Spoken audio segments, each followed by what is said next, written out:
La conférence d'avant-match de Hansi Flick accompagnée de Araujo, attendez, bougez pas, je vous explique. Nous sommes prêts à jouer notre jeu et à essayer d'occuper le devant de la scène. Gagner un titre est toujours important et surtout lorsqu'on joue contre son plus grand rival. Nous sommes en bonne forme et ça se voit. Concernant le triplé, nous sommes conscients de ce que nous pouvons accomplir, mais il faut y aller match après match. C'est cet état d'esprit qui nous a permis d'en arriver là. Favori, ce sera un match différent de tout ce que nous avons joué cette saison. Encore un match, encore une finale. Nous allons viser le titre avec nos qualités techniques. L'équipe est en pleine forme. Je ne vais pas dire si nous sommes, oui ou non, la meilleure équipe du monde.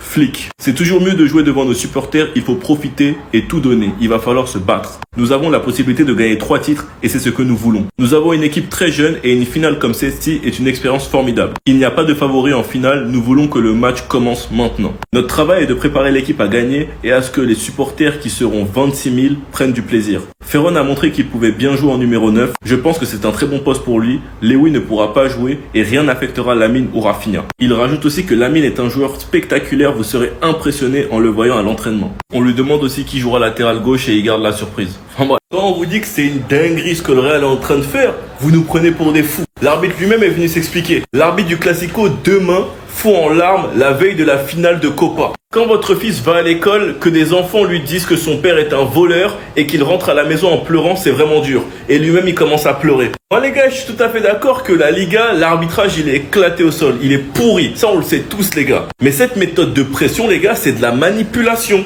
Avant chaque match important, faire une compilation du nombre d'erreurs qu'un arbitre a pu faire, ça s'appelle de la manipulation. Parce que vous poussez indirectement l'arbitre à se dire que si jamais il fait un tout petit truc qui n'est pas en faveur du Real, on va dire que j'ai mal fait mon travail. Et on va donc publier ça sur internet. Vous allez en aucun cas changer l'arbitrage. Vous êtes juste en train de les manipuler comme des pions. De surtout créer de l'harcèlement. Rappelez-vous l'arbitre qui a donné carton rouge à Bellingham parce qu'il avait dit fuck off. Ils sont allés agresser son père. À cause de quoi? À cause des pressions que le Real met. Mais bon, certains supporters par pur clubisme ne verront pas le mal et viendront dire que c'est bien fait. Ils ont qu'à bien faire leur travail. Personnellement, je trouve ça pathétique. Parce que tu ne peux pas aussi mal jouer cette saison et en plus de ça mettre la pression aux arbitres. C'est le monde à l'envers. Sinon vous les gars, vous en pensez quoi? Ramenez sur ta patience, on dit. Ça peut pas continuer. Là, je sens clairement le scandale arriver. Écoutez bien, je vous explique juste après. Deporte y del fútbol.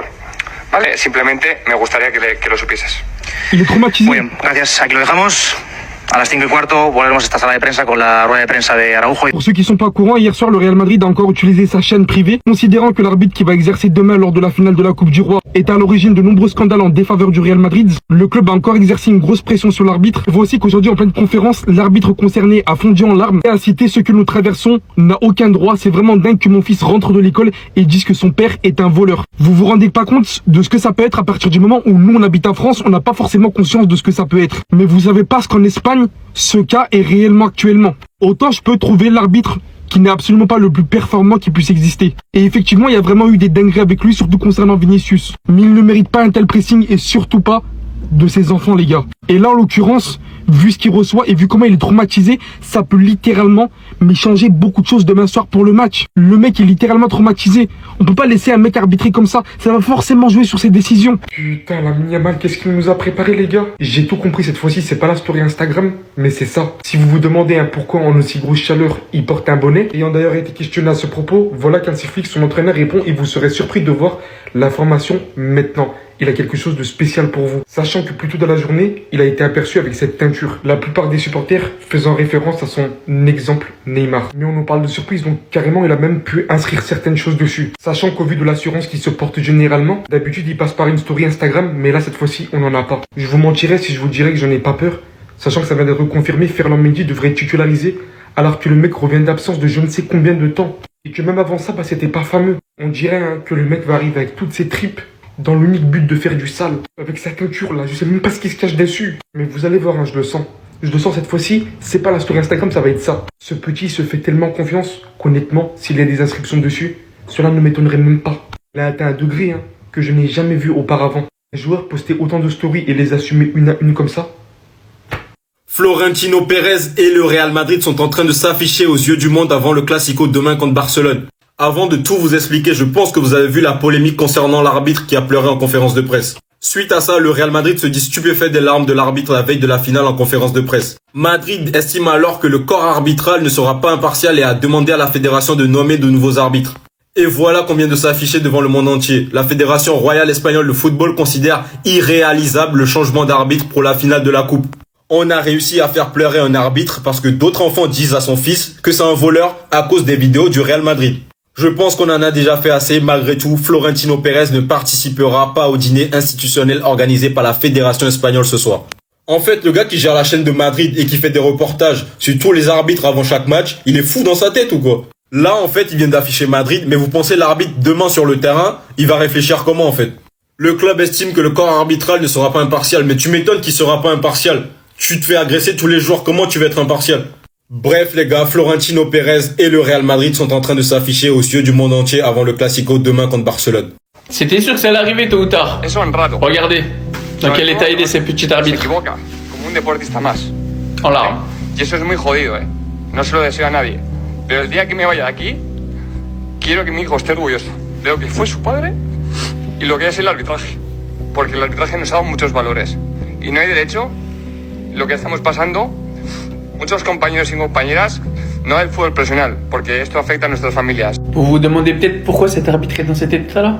Rien de plus simple. Hier, le Real Madrid, sur sa chaîne, a décidé d'envoyer 5 minutes de vidéo à charge sur cet arbitre. Résultat des courses, l'arbitre est en larmes. Il dit que ça touche sa famille, son fils, ses enfants, que c'est pas normal qu'à l'école son fils se fasse traiter de son père est un voleur. Et comme si ça suffisait pas, le Real exige un changement d'arbitre ce samedi. Il paraîtrait même que les journalistes qui couvrent le Real Madrid reçoivent des messages du club leur demandant de faire pression et de changer l'arbitre pour la finale. Tout ça pourquoi? Parce que cet arbitre défavoriserait le Real, basé sur un pourcentage de victoire du Real et du Barça, comme s'il n'y avait pas de football. Comme si c'était pas possible que le Barça remporte plus de matchs que le Real, juste parce qu'ils sont meilleurs quoi.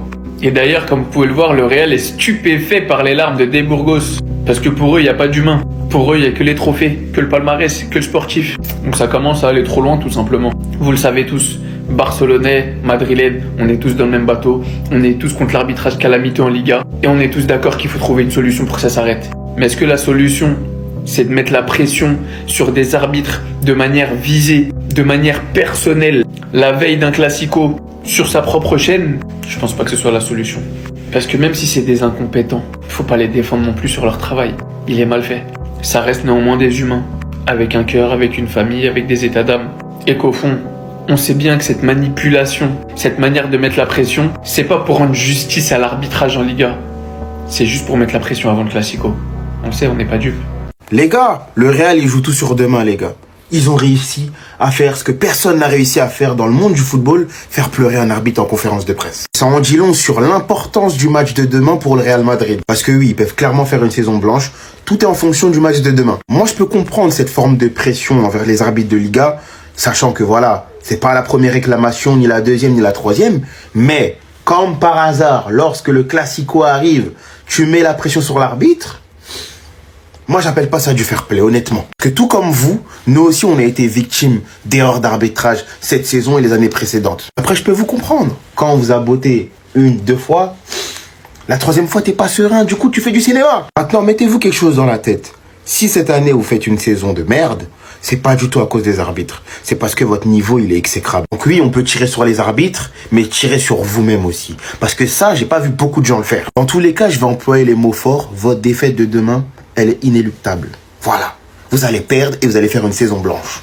J'en ai pas parlé. Cependant, un constat. Lamine Yamal, t'as pas mis de story, mais tu mets un bonnet. Qu'est-ce qui se passe? Une calvasse que t'assumes pas? Pardon. Non, parce que il fait 28 degrés à Séville, il fait super chaud. Mais en fait, il y a une explication à tout ça. Ah, en fait, c'est une teinture en or. Teinture blonde. Alors, ça porte chance.